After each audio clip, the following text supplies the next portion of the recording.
When his love he doth espy, let her shine as gloriously as the Venus of the sky. These probably aren't the sounds you'd expect to hear coming out of a barn in Texas. But for 40 years, Shakespeare's words have come alive here.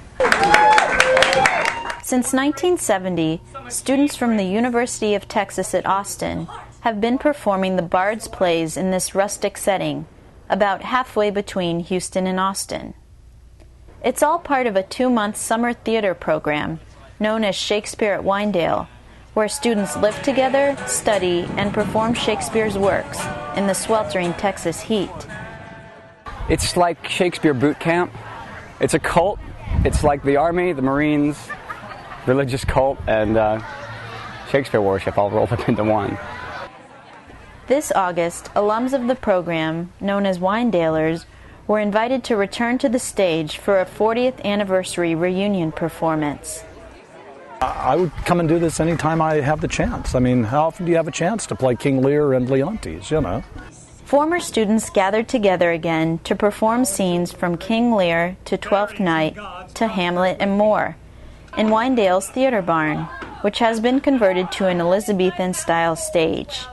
Shakespeare at Winedale is the brainchild of former UT English professor Dr. James Ayres, affectionately known to his students as Doc.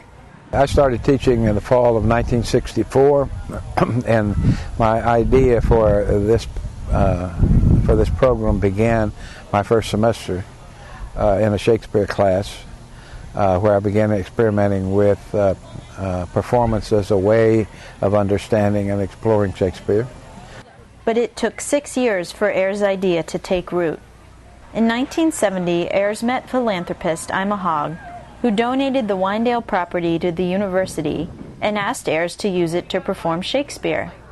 That was the beginning of a rich tradition.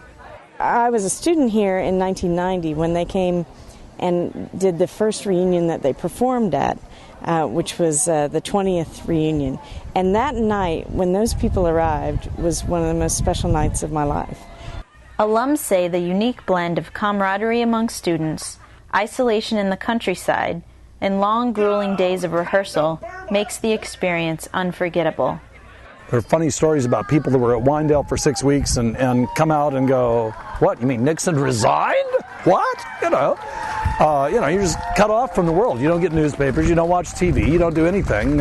Here was a place where you could create collaboratively and create a community of people working together and all having the same kind of goal.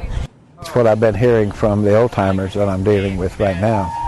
And these guys, you know, I'm only 20 years older than some of them, and they still remember the summer or the event in the summer that turned them around, or that really taught them something. It sounds corny, but it's a transformative experience. It's a really wonderful time to spend. It's very difficult, and I think at the end of 5 weeks of suffering and then 4 weeks of playing and suffering, you've come out on the other side feeling different, and it's exhilarating, and so it draws you back. Shakespeare has not only drawn him back to Winedale, but also inspired Kosciuszko's career choice. He now teaches Shakespeare at a college outside of Philadelphia. Other alums feel Shakespeare's allure in different ways. Shakespeare does not depend on fancy costumes or scenery or anything. Doesn't depend on pyrotechnics and gimmicks and all that stuff.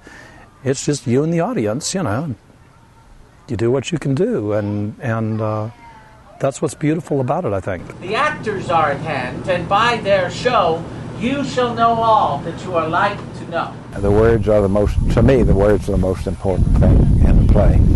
And what I find as I go back to them is something that I missed before. And just maybe, the Winedale alums came back to find something that they missed before. Erika Brekke for the Alcalde.